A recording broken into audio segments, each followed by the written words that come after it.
పరిస్థితులను బట్టి. కాబట్టి మనము వాక్య ధ్యానంలోకి మనం వెళ్దాం. చూడండి, పరిశుద్ధ గ్రంథం నుండి నిర్గమాకాండము 3వ అధ్యాయము. నిర్గమాకాండము 3వ అధ్యాయము 8వ వచనం నుండి 8వ వచనాన్ని చదువుకుందాం. కాబట్టి ఐగుప్తు చేతుల నుండి వారిని విడిపించుటకు ఆ దేశంలో నుండి విశాలమైన మంచి దేశములకు, అనగా కానానీయులను, హిత్తీయులను, అమోరీయులను, పెరిజీయులను, హివ్వీయులను, పెరిషీయులకు నివాస స్థానమైన పాలు తేనెలు ప్రవహించు దేశములకు వారిని నడిపించుటకు దిగి వచ్చి ఉన్నాను. చాలండి. హల్లెలూయా. దేవుడు వాక్యం దీవించునుగా. చిన్న ప్రార్థన చేయండి. కృపగల తండ్రి, పరిశుద్ధమైన దేవుని కొందనాలు ఆయన, ఇంతబడిన చదువుబడిన ఈ లేఖన భాగము మా జీవితాలలో మేలుకరంగా దీవెనకరంగా చేయమని మాట్లాడుతున్న నీ సేవకులను మీరు నాయన ఆయత్తపరచండి, మీరు బలపరచండి. నా నోట నీ మాట ఉంచండి. నీ ఆత్మతో నాయన మమ్మలను నీ వాక్యంలోనికి నడిపించండి. మీరే కృప చూపించండి. యేసు నామములో అడిగి వేడుకుంటున్నాము తండ్రి. ఓకే. ప్రియమైన దేవుని సంగమా, చదవబడిన లేఖన భాగాన్ని మనం గమనించినప్పుడు ఇశ్రాయేలీయులు ఐగుప్తు దేశంలో బహు శ్రమ పడుతున్నటువంటి దినాలు ఆ దినాలు. మోషే జీవితంలో మనం చూసినప్పుడు 120 సంవత్సరాలు మోషే జీవితము వయసు కలిగిన వాడిగా ఆయన మృతి చెందాడు. ఈ 120 సంవత్సరాలలో 40 సంవత్సరాలు ఫరో దగ్గర, ఫరో కుమార్తె యొక్క కుమారుడుగా జీవించడానికి మరి కొన్ని దినాలు 40 సంవత్సరాలు అక్కడ ఉండటం మనం చూస్తాం. ఈ మరొక 40 సంవత్సరాలు ఆయన యొక్క జీవితము అరణ్య జీవితము, అనగా మోషే జీవితాన్ని 3 భాగాలుగా విభజించడం జరిగింది. ఒకటి, ఐగుప్తు ఫరో యొక్క రాజ్య పరిపాలనలో ఆధిపత్యాన్ని, ఐశ్వర్యాన్ని, ఘనతను కలిగినటువంటి జీవితాన్ని అక్కడ కలిగి ఉన్నాడు. 40 సంవత్సరాల తరువాత మళ్ళా ఆయన అరణ్యానికి కొనుక్కోబడతాడు, అనగా మిద్యాను అరణ్యానికి తన మామ దగ్గరికి కొనుక్కోబడతాడు. దానికి కారణం మనకు తెలుసు. ఒక హెబ్రీయులను ఆయన హతం చేసినటువంటి కారణంగా అది తెలిసి మరొక తెలుసుదేమో అనే ఉద్దేశంతో ఆయన అక్కడ నుండి పారిపోవడం అనేది మనం చూస్తున్నాం.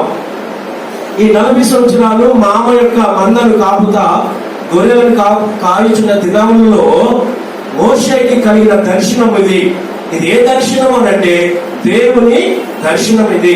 దేవుడు మోషేతో మాట్లాడుతూ ఉన్నాడు. ఎందుకు మాట్లాడుతూ ఉన్నాడు? ఎందుకు ఆయన మోషేని దర్శించాల్సిన పరిస్థితి వచ్చిందంటే, తన ప్రజలైన ఇశ్రాయేలీయులు ఐగుప్తులో బహు శ్రమ పడతా ఉన్నారు, నింద కలిగి ఉన్నారు, భారాలు కలిగి ఉన్నారు. ఆ భారానికి, ఆ శ్రమకు వారు నా వైపు చూసి మొరపెట్టారు.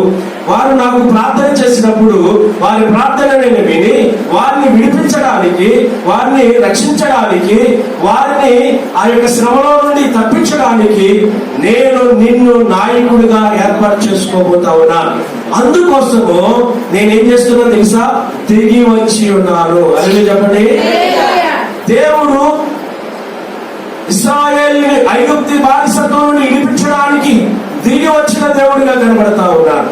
ఆ యొక్క ఐగుప్తులో నుండి పాలు తేనెలు ప్రవహించి దేశానికి నడిపించడానికి, ఐగుప్తు అనే పాపం నుండి, శ్రమ నుండి, బాధ నుండి, కష్టం నుండి, కన్నీళ్ళ నుండి విడిపించడానికి దేవాది దేవుడే ఈ లోకానికి దిగి వచ్చి మాట్లాడుతున్న మాట ఏంటో తెలుసా? నేను ఆ యొక్క ఐగుప్తు నుండి పాలు తేనెలు ప్రవహించే దేశానికి నడిపించడానికి వచ్చిన వాడిని నేను. ఎక్కడ వచ్చాను? దిగి వచ్చి ఉన్నాను. ఎక్కడి నుండి? పరమ నుండి దిగి వచ్చి. దేవుడు బిడ్డగా అలాడు తండ్రి దేవుడు ఐగుప్తీయులైనటువంటి ఇశ్రాయేలైనటువంటి తన జనాంగాన్ని, తన సొత్తైన, తన స్వాస్థ్యమైన తన ప్రజలను రక్షించడానికి ఆయన ఆ సినాయి కొండ మీద ఆయన దిగివచ్చి ఆయన మోషేతో మాట్లాడి ఆ మోషేని ఏర్పరచుకున్నటువంటి ఆ దినాలను మనం చూసినప్పుడు దేవుడు తన ప్రజలను ఎంతగా ప్రేమిస్తున్నాడో మనకు అర్థమవుతా ఉంది. అలాడు తన ప్రజలను రక్షించడానికి దిగివచ్చిన దేవుడు ఈ రోజున కొత్త నిబంధన కాలంలో మనం చూసినప్పుడు పాపం నుండి, శాపం నుండి, నిత్య నరకాగ్ని తప్పించడానికి యేసుక్రీస్తు ప్రభువారు పరలోకం నుండి మన కొరకు దిగి వచ్చాడు. హల్లెలూయా చెప్తాం పిల్లలు. హల్లెలూయా. ఎందుకంటే తన ప్రజలను విడిచిపెట్టే ఆయన కాదు. ఆయన తన ప్రజలను విమోచించడానికి, తన ప్రజలను విడిపించడానికి, తన ప్రజలను నడిపించడానికి వచ్చాడు. ఈ రోజున దేవుడు తన ప్రజలను నడిపించడానికి దిగి వచ్చాడు. దాన్ని మోసే నాయకత్వాన్ని వాడుకుంటూ ఉన్నాడు. యేసుక్రీస్తు ప్రభు ఈ లోకంలో ఉన్నటువంటి పాప శాపంతో మగ్గిపోతూ నరకానికి సమీపంలో ఉన్నటువంటి వారిని రక్షించడానికి యేసుక్రీస్తు ప్రభు వారు ఈ లోకానికి రావడానికి మరియ తల్లిని ఆయన ఏర్పరచుకున్నాడు. ఆయన దిగి వచ్చాడు. ఆయన ఈ లోకానికి వచ్చాడు. ఎందుకో తెలుసా? మనలను పరలోకానికి నడిపించడానికి, ఎక్కడ నుండి మరణం నుండి జీవములోనికి నడిపించడానికి. అలనాడు మనం చూసినప్పుడు ఐగుప్తులో నుండి పాలు తేనెలు ప్రవహించిన దేశానికి నడిపించడానికి దేవుడే దిగి వచ్చాడు. ప్రియమైన వాళ్ళరా, ఈ రోజున దేవుని చేత నడిపించబడిన ఐగుప్తి దేశంలో నడిపించబడినటువంటి ఇశ్రాయేలీయులు పాలు తేనెలు ప్రవహించే దేశానికి, వాగ్దానానికి వెళ్ళడానికి ఆయన వారితో ఎలాగ నడిచాడో, ఏ విధంగా ఉన్నాడో అనే విషయాలను ఒక్కొక్కటిగా మీ ముందుకు తీసుకురావాలని నేను ఆశపడతా ఉన్నా. దానికి ముందుగా ఈ రోజున మనం ఎలా నడిపించబడతా ఉన్నాం, మన నడక ఎలా ఉంది, మన యొక్క పరిస్థితులు ఎలా ఉంటున్నాయి. మనం చూస్తాం కదా, కొంతమంది డబ్బు చేత నడిపించబడతా ఉంటారు. ఏమండి? హుందాతనం చేత, పదవి చేత, తనకు ఉన్నటువంటి ఆస్తిపాస్తులను బట్టి, మాకున్నటువంటి ఐశ్వర్యాన్ని బట్టి వారు నడిపించబడుతూ ఉంటారు. మేమేంటి, మా స్థితి ఏంటి, మా స్టేటస్ వేసి మాకున్నటువంటి గొప్పతనాన్ని బట్టి నడిచేవాళ్ళు ఉంటారు. కొంతమంది అధికారాన్ని బట్టి నడిచేవాళ్ళు ఉంటారు. ఏమండి? కొంతమంది ఆ విధంగా ఈ విధంగా పేరు కోసం నడిచేటటువంటి వాళ్ళు ఉంటారు. మనం ఏ విధంగా నడుస్తూ ఉన్నాం? మనం ఏ విధంగా నడుస్తున్నాం? చాలాసార్లు అనుకుంటాం మనం చెప్పినట్టు నడవాలి, మనం అనుకున్నట్టుగా నడవాలి, మన యొక్క మాట ప్రకారంగా నడవాలి అని మనము మన యొక్క కుటుంబీకులను ఎలాగైతే అనుకుంటున్నామో, భార్య తన భర్త ఇష్టపూర్వకంగా నడవాలనుకుంటుంది, భార్య అలాగే తన భర్త కూడా తన భార్య తన ఇష్టపూర్వకంగా నడవాలనుకుంటారు, భార్యాభర్తల పిల్లలను తన ఇష్టపూర్వకంగా నడవాలనుకుంటారు. అందరూ కూడా వారి వారి ఇష్ట ప్రకారంగా నడవాలనుకుంటున్నారు. కానీ దేవుడు నడిపించే త్రోవలో మనం నడుస్తున్నామా లేదా అనే విషయాన్ని ఆలోచించాలి. మనము మన కుటుంబం ఎలా నడుస్తూ ఉన్నాం? మనం ఇష్టం వచ్చినట్టుగా మనం నడుస్తున్నామా? ఎవరికి ఆలోచన ప్రకారం మనం నడుస్తున్నామా? ఎవరికి వచ్చినటువంటి తలపు ప్రకారం మనం నడుస్తున్నామా? ఎవరికి ఇష్టమైనది అభిప్రాయాల ప్రకారం మనం నడుస్తున్నామా? దేవునికి ఇష్టమైన రీతిలో మనం నడుస్తూ ఉన్నామా? దేవునికి అనుకూలంగా మనం నడుస్తూ ఉంటున్నామా? ఈ రోజు మనం ఆలోచన చేయాల్సిన వారిగా ఉంటున్నాం. ప్రియమైన వల్ల మనం చాలాసార్లు ఏమనుకున్నామంటే, ఎక్కడైనా కూడా నా మాటే నెగ్గాలి, నేను చెప్పినట్టే నడవాలి, నేను చెప్పినట్టు చేయాలని కొంతమంది మనం చూస్తున్నాం బయట కదండి. దానికోసం ఎంతకైనా వాళ్ళు వెళ్ళడానికి ఇష్టపడుతూ ఉంటారు. కానీ ప్రియమైన దేవుని బిడ్డలారా, అలాంటి పరిస్థితుల్లో తప్పనిసరి ఇప్పుడు ఫర్ ఎగ్జాంపుల్ ఒక అధికారి నేను చెప్పినట్టే మీరు అందరూ చేయాలనుకో, అధికారాన్ని బట్టి ఆయనకున్న అధికారాన్ని బట్టి మిగిలినటువంటి వాళ్ళ సబార్డినేట్స్ అందరూ లేకపోతే వారి మీద పనిచేసే వాళ్ళందరూ నడుస్తారు. కానీ అది ఎలా నడుస్తారు? సనుక్కుంటూ, కొనుక్కుంటూ, అయిష్టముతో ఎక్కడ దొరికాడా ఈ అధికారి మనకి అని నడుస్తారు. కానీ ఇష్టపూర్వకంగా నడవాలి అంటే ఎలా నడుస్తారంటే అతని మీద ప్రేమ, గౌరవము, అభిమానం ఉంటే ఇష్టపూర్వకంగా నడుస్తూ ఉంటారు. ఈ రోజున మనం కూడా మన ఇంట్లో యజమాని ఉన్నాడు, నేను అనుకుంటాం ఒక యజమాని అంతా మా ఇల్లంతా నా ప్రకారం నా మాట మీద నడుస్తుంది అని అనుకుంటున్నామంటే నడుస్తుందని నువ్వు అనుకోవచ్చు. కానీ ఆ నడుస్తున్నటువంటి ఆ నడకలో ఎంతమంది నిన్ను ఈ భరిస్తూ నడుస్తున్నారు, లేదా ప్రేమించి నడుస్తున్నారు, లేకపోతే ఎంతమంది నీకు ఆ అభిమానంతో నడుస్తున్నారు, లేదా తప్పనిసరిగా నడుస్తున్నారు, ఏమి చేయలేక నడుస్తున్నారు మనం ఆలోచించాలి. ఈ రోజున తండ్రి అయిన దేవుడు మనల్ని నడిపించేవాడుగా ఉన్నాడా? నాయకుడిగా ఉన్నాడా? నీ జీవితానికి నాయకుడిగా ఉన్నాడా? నీ కుటుంబానికి నాయకుడిగా ఉన్నాడా? నీ జీవితంలో ఉన్నటువంటి సమస్యలకు ఆయన నాయకుడిగా ఉన్నాడా? ఒకసారి ఆలోచన చేయాల్సిన వారిగా మనం ఉంటున్నాం. ఎవరి చేత మనం నడిపించబడుతున్నాం? కొంతమంది వేరే వాళ్ళ చేత నడిపిస్తారు, వాళ్ళు ఎలా చెబితే అలాగా. ఏమండి? నో, ఒక వ్యక్తి ద్వారా నడిపించబడడానికి కాదు, ఒక యంత్రం ద్వారా నడిపించబడడానికి కాదు, లేకపోతే సృష్టి ద్వారా నడిపించబడడానికి కాదు, లేకపోతే నీకున్నటువంటి ధనధాన్యాలను బట్టి పేరు ప్రఖ్యాతులను బట్టి నడిపించబడడానికి కాదు. ఎందుకో తెలుసా? అలా నడిచినందుకే ఐగుప్తు దేశంలో ఇశ్రాయేలులు బహుశ్రమ పడతా వచ్చారు. అందుకనే ఆ శ్రమ చూసిన దేవుడు వారిని నడిపించాలని ఎక్కడికి? పాలు తేనెలు దేశానికి. ప్రియమైన దేవుడు బిడ్డలారా, నడిపించే దేవుడు మన దేవుడు. హల్లెలూయా. కాబట్టి ఆయన నడిపించేటప్పుడు మనం నడవాలి. నా ఇష్ట ప్రకారం నడుస్తానండి అని అంటే మనం చూస్తాం కదా, కొంతమంది నడతలు చూస్తూ ఉన్నాం, కొంతమంది మార్గాలు చూస్తూ ఉన్నాం, కొంతమంది ప్రవర్తన చూస్తున్నాం. నడతలు చెడిపోయిన వారుగా, మార్గాలు చెడిపోయిన వారుగా, మార్గం తప్పిన వారుగా. ఏమండి, వారి నడతలు అనేది తప్పినట్టు, మనం చెప్పిన మాటలు నడిచేవాడు కాదు వాడు అనేటువంటి రీతిలో మనకి కనపడుతూ ఉంటారు.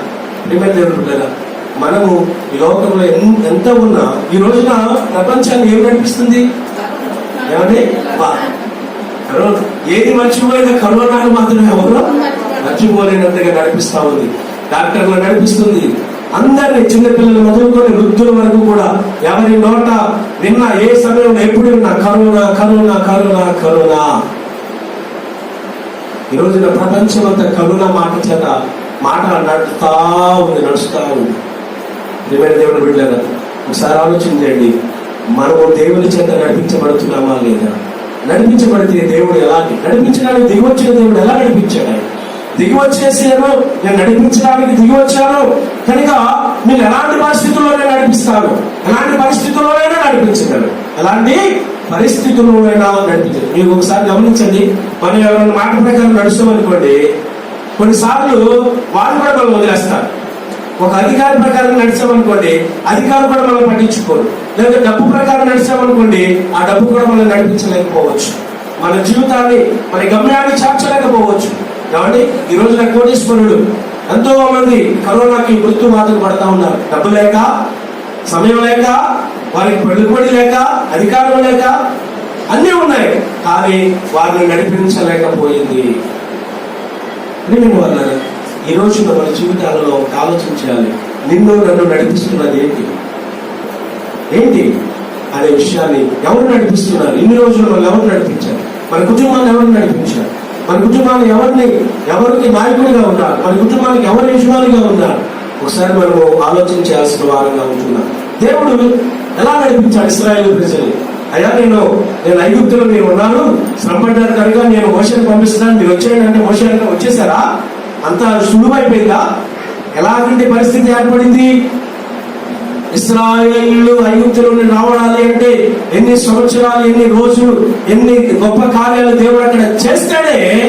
వారు దేవుని యొక్క మహిమ, ఆ ప్రజలైన ఇశ్రాయేలు యొక్క దేవుడి యొక్క శక్తి ఏంటో తెలుసుకునే వరకు దేవుడు వారిని అక్కడ ఉంచాడు. ప్రేమ వల్ల ఉంచి తీసుకొని వచ్చిన తర్వాత ఎక్కడెక్కడ వారిని నడిపించుకుంటూ తీసుకొని వచ్చాడో నేను మీకు కొన్ని విషయాలు ముందుకు తీసుకొని వెళ్ళాలని ఆశపడుతూ ఉన్నాను. చూడండి, అరణ్యంలో ఆయన వారిని నడిపించాడు. అరణ్య మార్గంలో వారిని ఆయన నడిపించాడు. ద్వితీయోపదేశకాండము 8వ అధ్యాయము 3వ వచనాన్ని చూడండి. ద్వితీయోపదేశకాండము 8వ అధ్యాయము 2వ వచనం కానుండి చదువుతాం.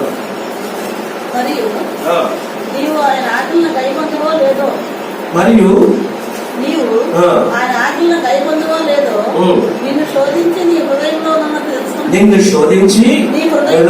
ఉన్నది తెలుసుకున్నటకు నిన్ను అనుచు నిమిత్తము అరణ్యమును ఈ 40 సంవత్సరములు ఈ దేవుడైన యెహోవా నిన్ను నడిపించిన మార్గం అంతటిని జ్ఞాపకం చేసుకోను. హల్లెలూయా.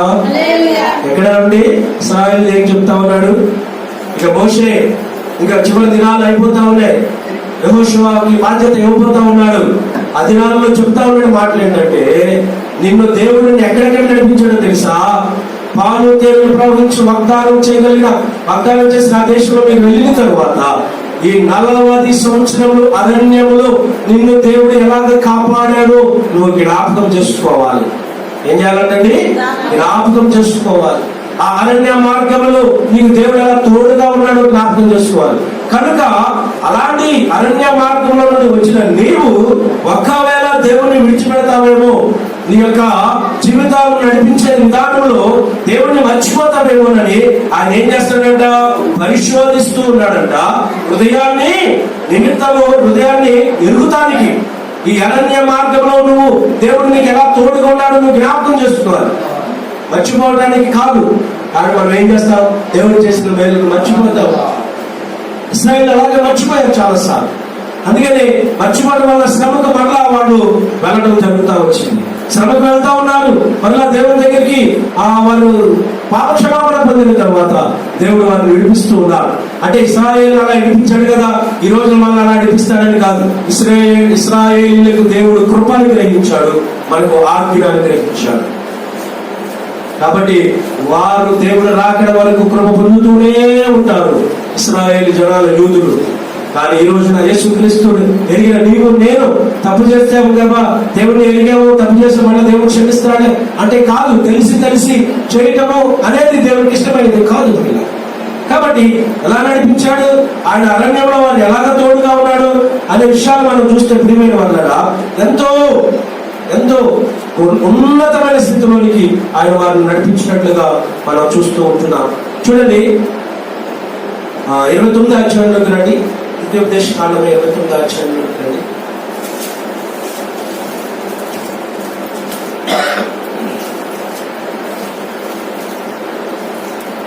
5వ వచనం నుండి చదవండి. చదవరా?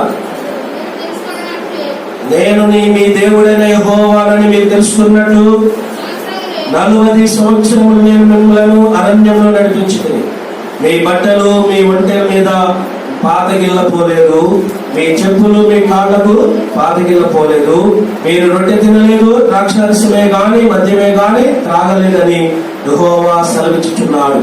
మీరు ఈ చోటును చేరినప్పుడు సరే అక్కడితో సరిపోతుంది. ఎలాగా ఉన్నారంటే అరణ్యంలో ఎలాగ నడిచారంటండి, వారి చెప్పులు అరగలేదు, బట్టలు మాసిపోలేదు, బట్టలు మాసిపోలేదు. అంటే అరణ్యంలో ఎడారి జీవితంలో ఎలా ఉంటుందండి, మనం ఎలా ఉంటుంది? ఈ రోజున మనం ఒక రోజు స్నానం చేయకపోతే, ఒక రోజు డ్రెస్ మార్చకపోతే మన డ్రెస్ ఏమైపోతుంది? మాసికెళ్ళిపోతుంది, చెమట వాసన వస్తుంది. కానీ ఆ రోజున ఇశ్రాయేలు ప్రజలు 40 సంవత్సరాల అరణ్య యాత్రలో, కానాను యాత్రలో వారు ప్రయాణించినప్పుడు వారి బట్టలట మాసికెళ్ళలేదట, వారి చెప్పులు అరగలేదట. ఎంతగా కాపాడాడండి వాళ్ళు, ఎంతగా కాపాడారు వాళ్ళు. ఆహారము తినకోకుండానే ఈ రోజు ఆ రోజులు ఇప్పుడు వస్తే బాగుంది. ఎవరు ఇంకా కొట్టి దగ్గర కెనరా దగ్గర కానీ, లేదా పెన్సిల్ కోసం కానీ, జీతం కోసం కానీ చూడనవసరంలా. ఎందుకు? ఆకలిగా పడుకుంటాం, లభిస్తాం, బట్టలు కూడా ఉండవు, స్నానం కూడా ఉండదు. ఆ రోజులు ఎంతగా కాపాడారు, నిజంగా ఎంత అద్భుతం అండి అది. వాళ్ళు నడుస్తూనే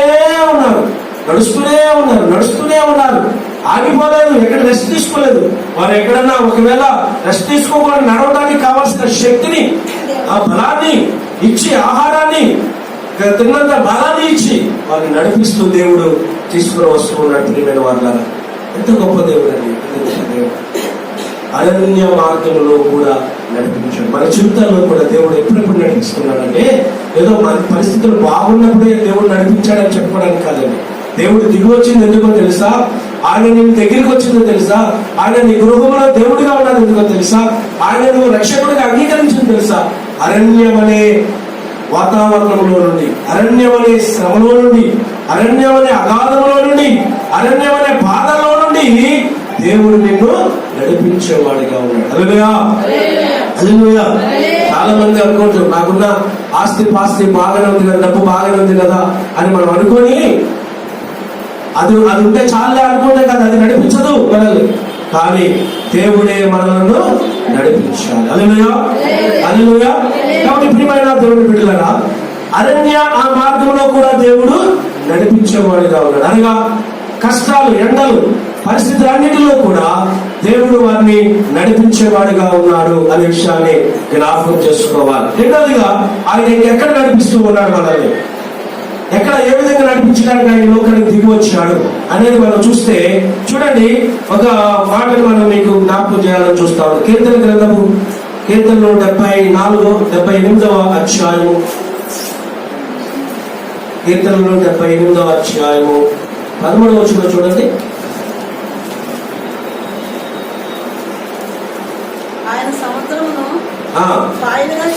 సముద్రమును పాయలుగా చేసి వారిని అద్దరికి నడిపించెను, నీటిని రాశిగా నిలిపెను. చూడండి, ఇది ఎర్ర సముద్రము వారికి ఎదురైనప్పుడు, ఎర్ర సముద్రము యొక్క ప్రభావం వారికి కలిగినప్పుడు, వారు ఐగుప్తు నుండి వస్తూ ఉంటున్నప్పుడు వారికి ఏమైందండి? ఎర్ర సముద్రం వచ్చింది. ఎర్ర సముద్రం వచ్చిన దేవుడు అక్కడ వదిలేయలే. ఇక్కడ దాకా నడిపించారు, ఈదుకుంటారో మునిగిపోతారో నాకు సంబంధం లేదని వదిలేలా. ఈ లోకంలో వాళ్ళు ఏం చేస్తారు, బాగున్నప్పుడు మనతో ఉంటారు, అన్ని బాగున్నప్పుడు నేను నీకు తోడుగా ఉన్నాను అంటారు. కానీ మనం కష్టాల్లో ఉన్నప్పుడు, మనకి బాధలు కలిగినప్పుడు వాళ్ళు ఏం చేస్తారు, నడి సముద్రంలో వదిలేసి బాబు. ఈ రోజున కరోనా ఎవరికైనా వచ్చిందంటే అలాంటి పరిస్థితి ఏర్పడింది. సొంత వారు రక్త సంబంధులు కూడా వెళ్ళి చూడలేనటువంటి పరిస్థితి వచ్చింది. వదిలేస్తానేమో, కానీ ఈయన సముద్ర మార్గంలో కూడా వారిని నడిపించారు. మనం పాడాం కదా, ఎర్ర సముద్రము నీ ఆజ్ఞ మీదక రహదారిగా దాటిలేని చెరువులు సురక్షితంగా ఆరిన నేలను వెళ్ళారట. ప్రియమైన దేవుడు బిడ్డగా, దేవుడు ఎంత గొప్పవాడంటే ఆయన గొప్పతనాన్ని చూపిస్తా ఉన్నాడు.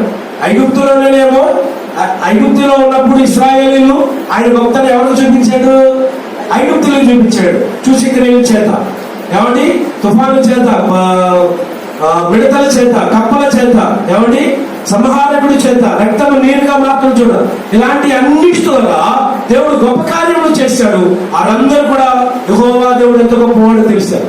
ఈయన బయటకు వచ్చిన తర్వాత వీరికి చూపిస్తా ఉన్నాడు ఒక్కొక్కటి. నడిపించేవాడు సామాన్యుడు కాదయా, మీ వెనక నడుస్తున్నవాడు, మీతో నడుస్తున్నటువంటి వ్యక్తి, మీ ముందు నడిచేటటువంటి వ్యక్తి సామాన్యుడు కాదు. ఎవరైనా సముద్రమును కూడా మీ కొరకు పాయన చేయగలరు. హల్లెలూయా, హల్లెలూయా. సముద్రము, ఏమండి, సముద్రము పాయన చేస్తాం. ఇక అందరూ అనుకుంటున్నారు, మోషే మేము అక్కడ ఉన్నా బాగుంది కదయా, ఐగుప్తులో ఉన్నటువంటి కీరకాయలు, దోసకాయలు ఐగుప్తులో కొట్టినా ఆయన సాయంత్రానికి ఎంతో కొంత కొంచెం అన్నం మెతుకులు పెడతా ఉన్నాడు, నువ్వు మమ్మల్ని తీసుకొచ్చి సముద్రంలో ముంచేయడానికి తీసుకొచ్చావని సరుగుతా ఉన్నారు. దేవుడు అక్కడ చూపిస్తా ఉన్నాడు, ఇశ్రాయేలు ప్రజలారా, అయ్యో ఇశ్రాయేలు ప్రజలారా, నేను తీసుకొచ్చింది ఈ సముద్రం దగ్గర మనం వదిలేయడానికి కాదు అని ఏం చేస్తున్నాడు, మోషేతో చెప్తాడు, మోషే ఎక్కడగా చాచి సముద్రం మీద పెట్టాడు. ఏమైందండి, వెంటనే సముద్రం వారు చూస్తున్నదా తూర్పు గాలి వచ్చి పాయలైపోయింది. ఆ గాలికి కింద ఉన్నటువంటి నేల ఆరిపోయింది. ఒకరా, ఇద్దరా, ముగ్గురా, వందలా, వేళ 6 లక్షల కాలు బలము కేవలము స్త్రీ పురుషులు మాత్రమే.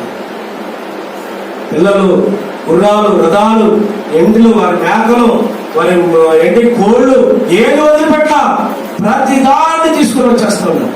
అలాగే ఎర్ర సముద్రంలో ఆ సైన్యం అలా వెళ్ళిపోతా ఉంది. ఇశ్రాయేలు అనగా నీకు సముద్రం అనేది ఎదురొచ్చినా, ఏమండి, సముద్రం అనే ఆటంకాలు ఎదురొచ్చినా ఆయన అక్కడ వదిలిపెట్టి ఆయన కాదని నేను నడిపించేవాడుగా. హల్లెలూయా, హల్లెలూయా.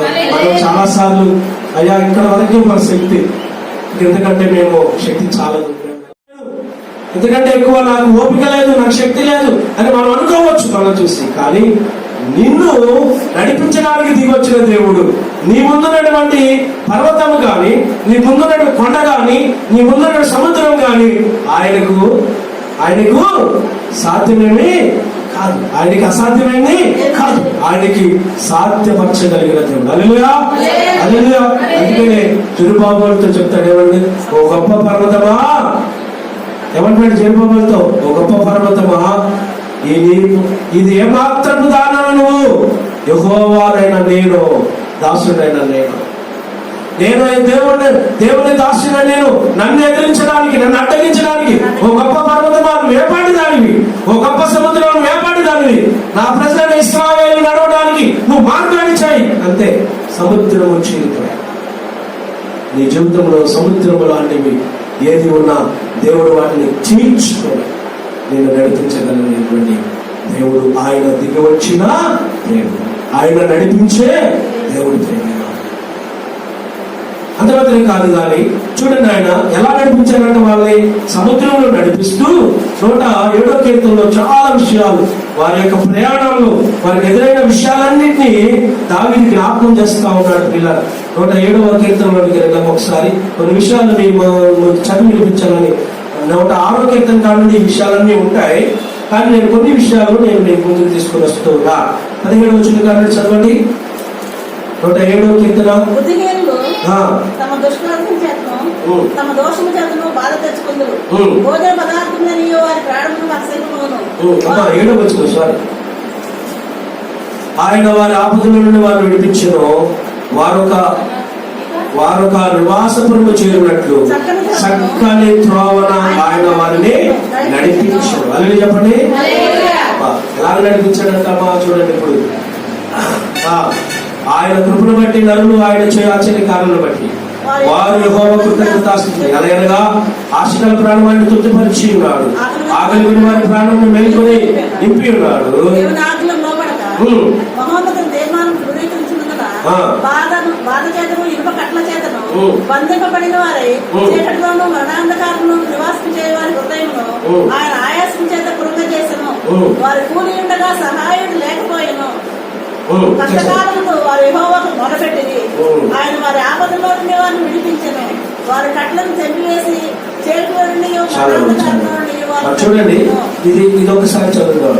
ఎలాగా దేవుడు వారిని తప్పించాడనే విషయాన్ని మనం చూస్తే 107వ కీర్తనలో మనము ఇక్కడ చూసినట్లయితే కొన్ని విషయాలు నేను మీ ముందుకు తీసుకురావాలని ఆశపడుతున్నాను.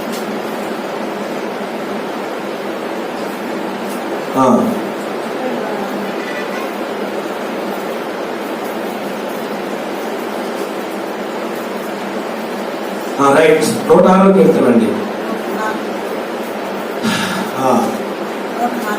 106వ కీర్తన 6వ వచనం కంటే చదువుదాం. మా పితరుల వలె మేము పాపం చేస్తే దోషము కట్టుకుని భక్తిహీనులమైతే ఐగుప్తులో మా పితరులు నీ అద్భుతములను గ్రహింపగలిగి నీ కృపా బాహుల్యము జ్ఞాపకం తెచ్చుకోనకలిగింది.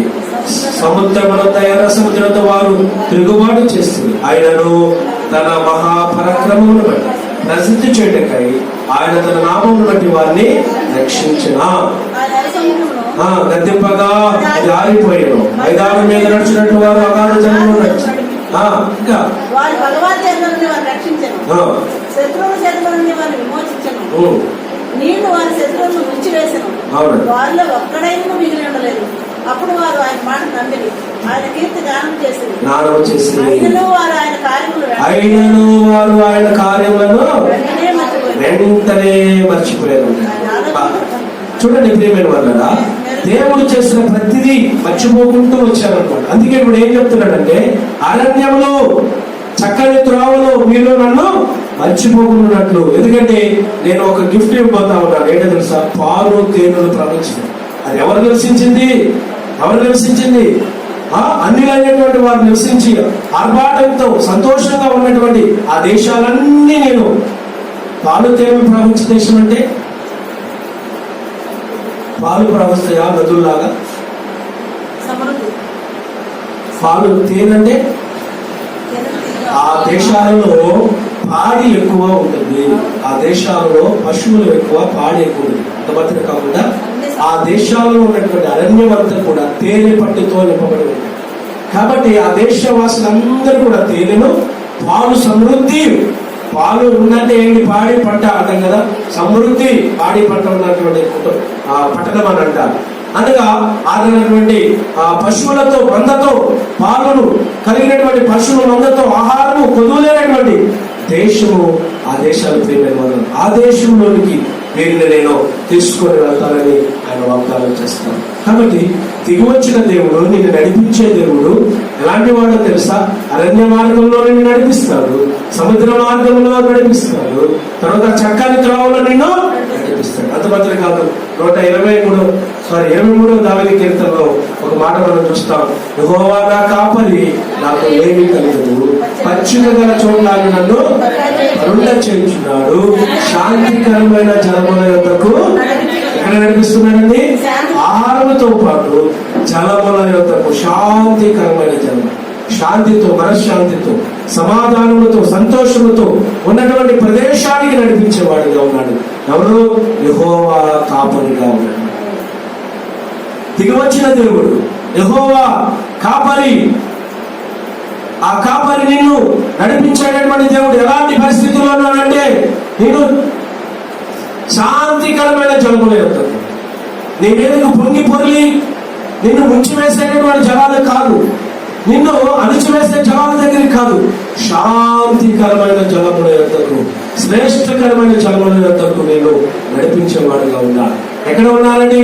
నీటి వారున నాటబడిన చెట్టు వలె, నీటి వారున వెళ్తున్న నీరు ఏ రీతిగా అయితే ఉంటుందో, ఆ చెట్టు ఎలా పచ్చగా ఉంటుందో, శాంతికరమైన జలము యొక్క జీవసించేవారు వారి హృదయంలో నెమ్మదిని కలిగి ఉంటారు, వారి హృదయంలో సంతోషాన్ని కలిగి ఉంటారు. ఎందుకంటే అవి వచ్చి వీళ్ళు ముంచేస్తాయి అన్నాడు. ఎందుకంటే అవి జలములు శాంతి కలిగినగా ఉన్నాయి, ప్రశాంతంగా ఉన్నాయి. మీరు చూడండి, సముద్రపు అంచులో మనం ఉంటే, ఒడ్డున మనం ఉంటే తెలంగాణ మన పైకి వచ్చి పడతా ఉంటాయి, పెద్ద పెద్ద అలలు పైకి వస్తూ ఉంటాయి. కానీ సముద్రం మధ్యలోకి వెళ్ళండి అనుకోండి, సముద్రం నిమ్మలంగా, తుఫాను ఎప్పుడైనా వస్తే తప్ప నిమ్మలంగా ఉంటుంది.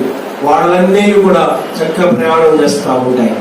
ప్రియమైన వల్ల అలాంటి నిమ్మలమైన ప్రదేశానికి ఆయన మనం నడిపించేవాడిగా ఉన్నాడు. అలాంటి మనం చూసాం. ఇశ్రాయేల్ యేసు ప్రభు శిష్యులందరూ కూడా ప్రయాణం చేస్తూ ఉన్నప్పుడు సముద్రం మీద ఏమొచ్చింది? తుఫాను వచ్చింది. ఆ తుఫాను ఆయన ఏం చేశాడు? గద్దించాడు, నిమ్మలమాయను అనగా శాంతి అయింది. అప్పుడు వారి ప్రయాణం అతనికి సమాధానంతో, సంతోషంతో, నెమ్మదితో మనము బ్రతకడానికి దేవుడు మనం నడిపించేవాడిగా ఉన్నాడు. శాంతికరమైన జలములని మన జీవితంలో మనశ్శాంతి ఉంటుందా? మన శుద్ధుడు గందరగోళం ఉండదు. ఈ రోజున ఎక్కడ చూడండి భయం భయం భయం హృదయాన్ని కమ్మేసింది. ఎందుకో తెలుసా? ఎటు నుండి కరోనా వస్తుందో, ఏ రూపంగా వస్తుందో, ఏ విధంగా వస్తుందో తెలియక ప్రజలు అలాడిపోతా ఉన్నాడు. అయితే ప్రియమైన వాళ్ళ దేవుని బిడ్డలుగా మనం నడిపించేవాడు దిగి వచ్చిన దేవుడు. హల్లెలూయా! ఆయన నీ కాపరి, ఇశ్రాయేలు కాపరి, ఆయన నీ కాపరి. ఆయన నిన్ను నడిపించిన వాడు, నిన్ను రక్షించేవాడు, నిన్ను నడిపించేవాడుగా ఉన్నాడు. ఎంత గొప్ప దేవుడు మనం కలిగి ఉన్నాం. మనం అనుకుంటాం మనందరూ మనమే చేసేది మనం బ్రతికేయవచ్చు అనుకుంటాం. నో, నిన్ను నడిపించే నాయకుడు యేసు ప్రభువారు తప్ప మనం నడవాలనుకుంటే నడవా లేదు. పిల్లలు చాలా మంది చిన్నప్పుడు నడక నేర్చుకుంటే ఏం చేస్తారు? నడటానికి లేచి పడిపోతూ ఉంటారు. అప్పుడు మనం ఏం చేస్తాం? చెయ్యి అందించి నడక నేర్పిస్తాం, వాళ్ళు నడిపిస్తాం. అలాగే తన ప్రజలైన ఇశ్రాయేలుని దేవుడు నడిపించాడు. ఈ రోజు నిన్ను నన్ను కూడా నడిపిస్తున్నాడు. ఈ కరోనా దినాలలో మరి పరిస్థితులు, ఆర్థికమైన పరిస్థితులు, ఎక్కడ చూసినా భయంకరమైన పరిస్థితులు, ఎటు చూసినా నెమ్మది లేని పరిస్థితులున్నా మనం మాత్రం దేవుడి సన్నిధిలో విశ్వాసముతో ఆయన వైపు, ఎందుకంటే మన ముందు ఆయన ఇంకెక్కడే నడిపిస్తున్నాడు. డబ్బుగా మనం చూద్దాం. రెండు అంశాలు నేను ముందుకు తీసుకురావాలని ఆశపడతా ఉన్నా. చూడండి ఇప్పుడు నిర్మాకాండము 15వ అధ్యాయం, నిర్మాకాండము 15వ అధ్యాయం 13వ వచనం చదవండి.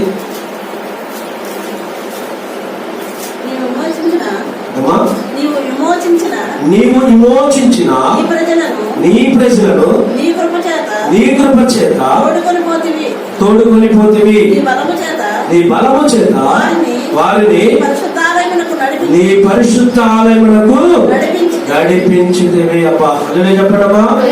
ఇంకోసారి, నీవు విమోచించిన ఈ ప్రజలను నీ కృప చేత తోడుకొని పోతివి, నీ బలము చేత వారిని పరిశుద్ధాలయమునకు నడిపించాడు. మనల్ని ఆయన ఐగుప్తు బానిసత్వం నుండి తీసుకొచ్చి అరణ్యంలో నడిపించి, సముద్రంలో నడిపించి ఆయన పరిశుద్ధ స్థలంలోనికి నడిపిస్తున్నాడు. అనగా యెరూషలేములోనికి ఆ దేవాలయాన్ని దర్శించుకునేటువంటి గొప్ప వాక్యం. ఈ రోజున ఆయన బిడ్డలైన మనము ఆయన యొక్క మందిరాన్ని దర్శించుకోవడానికి ఇన్ని రోజులు లాక్డౌన్ లో మనం ఎంత వేదన చెందామో మనకు తెలుసు. అయ్యో, ఆరాధన మందిరాన్ని చూడలేకపోయాం, మందిరాన్ని దర్శించుకోలేకపోయాం, మందిరంలో ఆరాధించుకోలేకపోయాం, బాధపడ్డాము. కానీ ఈ రోజున అవకాశం కలిగింది. దేవుడు ఆ మందిరాన్ని నడిపించడానికి అవకాశం ఇస్తూ వచ్చాడు. ఈ గడ్డు పరిస్థితుల్లో కూడా, ఈ గడ్డు పరిస్థితులన్నీ దాటుకొని మనం అధిగమించి మనం ఆయన పరిశుద్ధ సన్నిధిలో నిలబడటానికి ఈ రోజు నా కృప చూపించాడు. హల్లెలూయా, హల్లెలూయా. కాబట్టి ప్రియమైన దేవుడు బిడ్డలారా, ఆయన నేను ఎప్పుడూ నడిపించేవాడు. ఎప్పుడు అరణ్యంలో నడిపించేవాడుగా ఉన్నాడు. ఏమండి, ఎడారిలో నడిపించేవాడు, అగాధ జలంలో నడిపించేవాడు, బానిసత్వం నుండి ఐగుప్తు బానిసత్వం నడిపించే దేవుడిగా ఉన్నాడు. ఎప్పుడు వరకు నడిపిస్తాడు? ఎక్కడి వరకు నడిపిస్తాడండి? పార్వతీయుడు ప్రవచించి దేశంలోకి వెళ్ళిపోయిన తర్వాత అక్కడ మిమ్మల్ని నడిపించాడు. వాగ్దానం చేసిన దేశానికి మీరు వచ్చేసారు, ఇక మీరు బ్రతకండి అనే దేవుడు కాదు. ఎప్పటి వరకు నడిపిస్తాడో చూడండి ప్రియమైన వాళ్ళు. ఆ మాట కూడా నేను చదివి వినిపిస్తాను మీకు. కీర్తన గ్రంథము 48వ అధ్యాయం, కీర్తన గ్రంథము 48 14వ వచనం.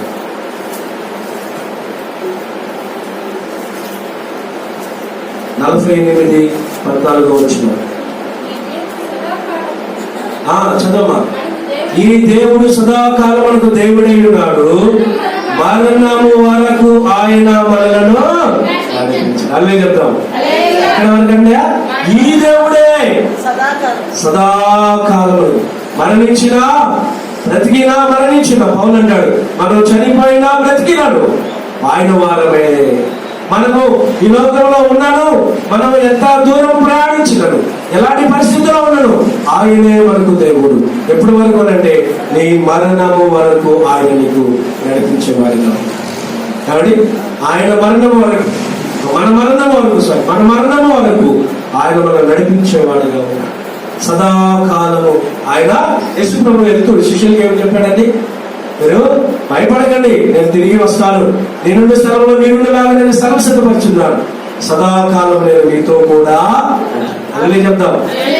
సదాకాలం ఉండే దేవుడు, నిన్న నేడు నిరంతరం వ్యాఖ్యానించుకున్న దేవుడు, ఇశ్రాయేలు ఐగుప్తుని నడిపించిన దేవుడు, అరణ్యంలో నడిపించిన దేవుడు, సముద్రంలో నడిపించిన దేవుడు, ఎడారిలో నడిపించిన దేవుడు, శత్రువులను నడిపించిన దేవుడు, ఆయన పరిశుద్ధ స్థలానికి నడిపించిన దేవుడు, నీ మరణము వరకు నడిపించిన దేవుడు, దిగి వచ్చిన దేవుడు.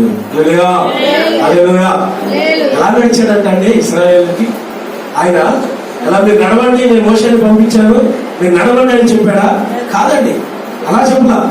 చూడండి 13వ అధ్యాయంలోకి రండి, నిర్మకాండ 13వ అధ్యాయంలోకి రండి. చక్కని కొన్ని మాటలు అక్కడ చూద్దాం. 21వ వచనం.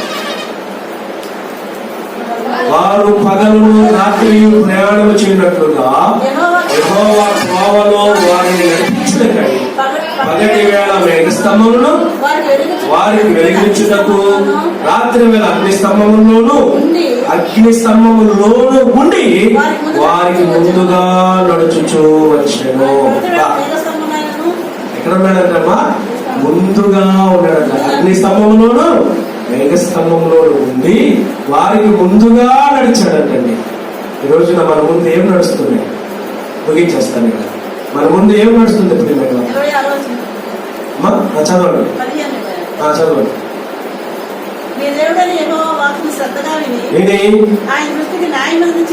చేసి ఆయన ఆజ్ఞలకు విధేయులై ఆయన కట్టలన్నింటినీ అనుసరించి నడిచితే కదా నేను ఐగుప్తులో కలిగజేసిన రోగంలో ఏది మీకు రానివ్వను, నేను స్వస్థపరిచే యెహోవాను నేనే అనేను. హల్లెలూయా. కాబట్టి ప్రియమైన దేవుడు బిడ్డలారా, ఆయన నడిపించే దేవుడు. ఒకవేళ ఈ కరోనా పరిస్థితులు ఉన్నాయి, లేవాట్లు లేదు, రావడం మనం చెప్పడానికి లేదు, కానీ మనము ఆయన్ని కనుక కలిగి ఉంటే, ఆయన నీకు కాపరిగా ఉంటుంటే, ఆయనని నడిపించేవాడు నువ్వు అనుకుంటే, ఆయనే నా యొక్క నడక, నా జీవితానికి ముందు అని నువ్వు అనుకుంటే, నా వెనక ఆయన అనుకుంటే, నా జీవితంలో భాగం ఆయన అనుకుంటే, నా పరిస్థితులన్నింటిలో ఆయన అనుకుంటే, శ్రమల్లో ఆయన నాకు తోడుగా ఉన్నాడు అనుకుంటే, కష్టాల్లో ఆయన నాకు తోడుకున్నాడు అనుకుంటే, సమస్త విషయాలు ఆయన నాకు తోడుకున్నాడు అనుకుంటే, నిన్ను మరణము వరకు నడిపించాడు. హల్లెలూయా. ఎక్కడుండి? ముందుండి నడిపించేవాడు, ముందుండి నడిపించేవాడు. అనగా ముందుంటాడు. ఎందుకండి ముందు ఎందుకు ఉంటాడు? గొర్రెల కాపులు ఎక్కడ ఉంటాడు? ముందు ఉంటాడు. ముందుండి కర్ర ఒకటి పట్టుకొని ఆయన ఆ వచ్చే వాహనాలకి తగలకోకుండా గొర్రెలను ఒక పక్క కర్ర ఊపుతూ ముందు నడుస్తూ ఉంటాడు. ఎందుకో తెలుసండి, ఈయనకి గొర్రెలకు ఆపద కలగకుండా, ప్రమాదం రాకోకుండా, యాక్సిడెంట్ అవ్వకుండా, గాయపడకుండా దానికి ముందుగా నిలబడతాడు కాపు. ఏమండి? ముందుగా నిలబడతాడు. ముందు ఏదైనా జరిగితే ఎవరికి జరగాలి? కాపరికి జరగాలి. కాపరికి జరగకోకుండా ఉండాలి అంటే కాపరి ముందుగా ఉంటాడు కాబట్టి, అడ్డుగా ఉంటాడు కాబట్టి గొర్రెలకు కలిగే ప్రమాదము కాపరి అనుభవిస్తాడు. అందుకనే నీ గొర్రెలు కూడా ధైర్యం వెళ్ళిపోతాయి. మా ముందు ఎవరున్నారు? కాపరి. మా ముందు ఎవరున్నారు? కాపరి. ఒక అతను ముందు ఉంటాడు, ఒక అతను వెనకాల ఉంటాడు. ముగ్గురు నలుగురు ఉంటారు అనుకోండి, ఒక మాత్రం కంపల్సరీగా ముందు ఉంటాడు. వెనకాల చూసి సెలవయ్యి, వెనకాల చూస్తే ఎక్కడ ఉంటాయి? అక్కడే ఉంటాయి. ఎక్కడ? ముళ్ళ గచ్చల్లోనే, ముళ్ళు గంపల్లోనే ఏమంటారండి, ముళ్ళు తుప్పల్లోనే ఉంటాయి. ఏదో ఒకటి పట్టుకుంటేనే ఏదో ఒకటి వచ్చి దొంగిలించబడుతుంది. కానీ ముందున్న వాడిని చూసిందనుకో ముందుకు ప్రయాణిస్తుంది. హల్లెలూయా. కాబట్టి దిగవచ్చిన దేవుడు ఎందుకో తెలుసా? నిన్ను నీ జీవితాన్ని నడిపించడానికి, నీ కుటుంబాన్ని నడిపించడానికి, నీ పరిస్థితులను నడిపించడానికి, నీకున్నటువంటి సమస్త విషయంలో, వ్యాధి బాధల్లో, కష్ట నష్టాలలో, కన్నీళ్లలో, సమస్యల్లో, నిట్టూర్పులో నడిపించే దేవుడు ఆయన. నడిపించే దేవుడు ఆయన. కాబట్టి ఆయన మనం కలిగింది. అంతమంది కాదు ప్రేమల వల్ల మన మరణం నుండి జీవంలోనికి నడిపించేది ప్రభువైన యేసు క్రీస్తు. ఆయన మనల్ని కాపాడగలరు. ప్రాణ కాపాడిగా ఆయన మనకు దిగొచ్చిన దేవుడు మనం నడిపించే దేవుడు. దేవుడు చిత్తమైతే మనం ఎలా నడవాలో వచ్చే వారు మనం నేర్చుకుందాం. దేవుడు మనం నడిపిస్తున్నాడు. ఎలాంటి పరిస్థితుల్లో క్రైస్తవుడిగా, విశ్వాసిగా నడవలసిన నీవు ఎలా నడవాలో, ఎలా నడవాలనే విషయాలను వచ్చేవారు మనం నేర్చుకుందాం. దేవుడు ఈ మాటలు మన ఇంటిలో దీవించి ఆశీర్వదించుగా ప్రార్థన చేసుకుందాం. తలలో వచ్చాయి ఒక్క నిమిషం ప్రార్థన చేసుకుందాం. మితమైన వాక్యం ప్రభువా మన జీవితాలలో నిజంగా నువ్వు ఆనాడు ఇశ్రాయేలు ప్రజలను రక్షించడానికి వారి మొరను, వారి విన్నపాన్ని, వారి యొక్క నిట్టూర్పును, వారి శ్రమను చూసి, అవసరమను చూసి, వారి ఏడుపును విని దిగి వచ్చారు. ఈ రోజున మా భారతదేశాన్ని, మమ్మలను, ప్రపంచాన్ని పట్టి పీడిస్తున్నటువంటి ఈ కరోనా ప్రాణాలను నడిపించడానికి దిగిరాడు ఆయన. అయ్యా నా కుటుంబంలో ఉన్నటువంటి అశాంతిని తీసివేయడానికి దిగిరాడు ప్రభు. నాకున్నటువంటి అనారోగ్యాన్ని తీసివేయడానికి దిగిరాడు ప్రభు. నాకున్నటువంటి సమస్యల నుండి తీసివేయడానికి దిగిరాడు ప్రభు. నాకున్న ఒడిదుడుకుల నుండి తీసివేయడానికి దిగిరాడు ప్రభు. నేను ఆయన ఆత్మీయ జీవితంలో బలపడడానికి కావలసిన శక్తిని ఉండడానికి దిగిరా ప్రభు. నువ్వు మాత్రమే మమ్మల్ని నడిపించగలవని, నువ్వు మాత్రమే మమ్మల్ని నడిపించగలవని ప్రభువుని మనం వేడుకున్నాం. ప్రేరేపించబడిన